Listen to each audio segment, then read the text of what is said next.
বিশ্বকাপের ফাইনালে হারলেও লাখো মানুষের কাছে সেদিন সত্যিকারের বিজয়ী ছিলেন লিওনেল মেসি। কেন জানেন?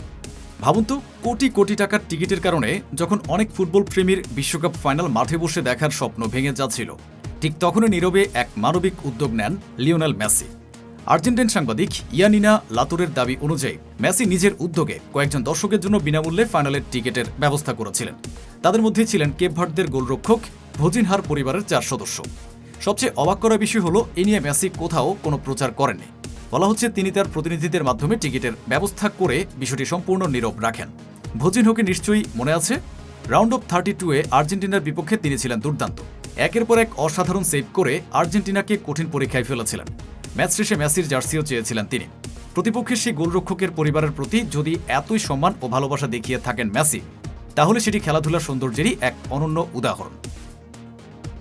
তবে এখানে একটি বিষয় পরিষ্কার করে বলা জরুরি, এই তথ্য এখনও আর্জেন্টিনা ফুটবল অ্যাসোসিয়েশন বা মেসির পক্ষ থেকে আনুষ্ঠানিকভাবে নিশ্চিত করা হয়নি।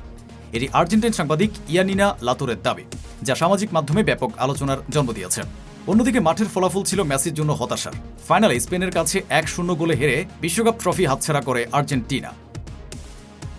কিন্তু অনেকের মতে ট্রফি না জিতলেও মানুষের প্রতি সম্মান, উদারতা আর বিনয়, এই গুণগুলোর কারণে লিওনেল মেসি কোটি ভক্তের হৃদয়ে আলাদা জায়গা করে নিয়েছেন।